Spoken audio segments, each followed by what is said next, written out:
ইন্দাল হামদালিল্লাহ ওসসালাতু ওয়াসসালামু আলা মান লা নাবিয়্যা বা'দা আম্মা বা'দ। সম্মানিত প্রিয় দর্শকবৃন্দ, আজকে আপনাদের সাথে আলোচনা করব কেরোসিন তেল পাক নাকি না পাক। অর্থাৎ কেরোসিন তেল যদি হাতে লাগে অথবা কাপড়ে লাগে, তাহলে এই কেরোসিন তেল হাতে লাগার পর অথবা কাপড়ে লাগানোর পর নামাজ পড়া যাবে কিনা, বা শরীয়তে যে সমস্ত হুকুমগুলা পালন করার ক্ষেত্রে অজুর প্রয়োজন, পবিত্রতার প্রয়োজন, ওই সমস্ত জিনিসগুলো করা যাবে কিনা। তো সম্মানিত প্রিয় দর্শকবৃন্দ, আমাদের গ্রাম অঞ্চলে অধিকাংশ ক্ষেত্রে অধিক মানুষেরা এই কথাটি মনে করে যে কেরোসিন তেল না পাক। তো সেক্ষেত্রে বলবো, কেরোসিন, ডিজেল, অকটেল যে সমস্ত খনিজ সম্পদ রয়েছে, যে সমস্ত খনিজ তেল রয়েছে, ওই সমস্ত খনিজ তেলগুলো এগুলো পাক। কারণ খনিজ কোনো সম্পদের মধ্যে, খনিজ কোনো জিনিসের মধ্যে নাপাক থাকে না। তো কেরোসিন, ডিজেল, অকটেল এগুলো যেহেতু খনিজ সম্পদ, তো সেজন্য এগুলোর মধ্যে কোনো নাপাকি নাই। তবে হ্যাঁ, যে জিনিসটি আমাদেরকে অবশ্যই জানতে হবে সেটা হলো, আমি কেরোসিন লওয়ার জন্য যে পাত্রটি নিলাম, ওই পাত্রটি পাক নাকি না পাক সেটা বিবেচনা করতে হবে। আপনি কেরোসিন, ডিজেল, অকটেল এই সমস্ত তেলগুলোকে যে পাত্রের মধ্যে নিবেন, ওই পাত্রটা যদি নাপাক থাকে, তাহলে কিন্তু ওই কেরোসিন, ডিজেল, অকটেলগুলো আপনার নাপাক হয়ে যাবে।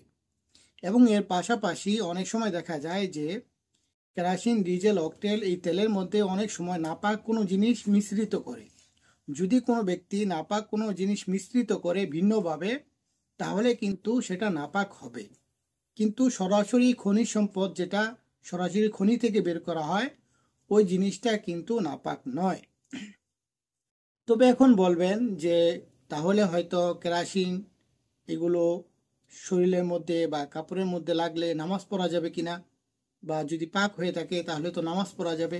তো সেক্ষেত্রে বলবো যে কেরোসিন এটা যেহেতু একটি দুর্গন্ধযুক্ত তেল, তো সেজন্য আপনাদেরকে পাক নাপাক হওয়া একটি জিনিস আর মসজিদে গিয়ে নামাজ পড়া না পড়ার মধ্যে আরেকটি জিনিস বা আরেকটি মাসালা রয়েছে। সেটা হলো যে আপনার হাতে কেরোসিন লেগেছে সেটা না পাক এমন নয়, বা আপনার কাপড়ের মধ্যে কেরোসিন লেগেছে সেটা নাপাক হয়ে গেছে এরকম নয়।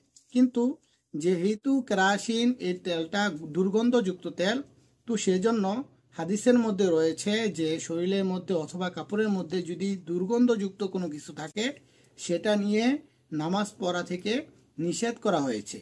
তো সেজন্য বলা হবে, তো সেজন্য আমরা যখন আমাদের হাতে অথবা কাপড়ের মধ্যে অধিক পরিমাণে কেরোসিন, ডিজেল, অকটেল এগুলো লেগে যায় এবং এর কারণে যদি দুর্গন্ধ হয়ে থাকে, তাহলে আমরা চেষ্টা করব যে এগুলোকে বাদ দিয়ে ওই সমস্ত কাপড় অথবা হাতে পায়ে লাগলে ওগুলোকে ধৌত করে এরপরে গিয়ে আমরা নামাজটিকে আদায় করব।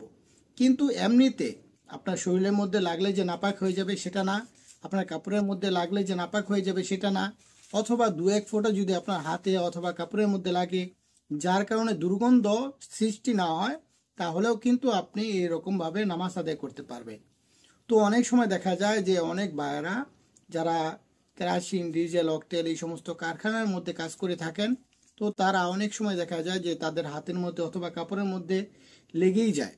তো সেই জন্য বলবো, যদি আপনি ধৌত করার মাধ্যমে পরিষ্কার করাটা সম্ভব হয়, তাহলে আপনি ধৌত করে এরপর নামাজ আদায় করবেন। যদি ফ্যাক্টরিতে থাকার কারণে অথবা ওই ফ্যাক্টরিতে থাকার কারণে আপনার কাপড় চেঞ্জ করাটা সম্ভব না হয়, তাহলে এরকম অবস্থায় আপনি এইগুলো সহকারে নামাজ আদায় করতে পারবেন, এতে আপনাদের কোনো সমস্যা হবে না। তো আল্লাহ রাব্বুল আলামিন আমাদের সকলকে এই বিষয়টিকে সুন্দরভাবে বুঝে আমল করার তৌফিক দান করুন।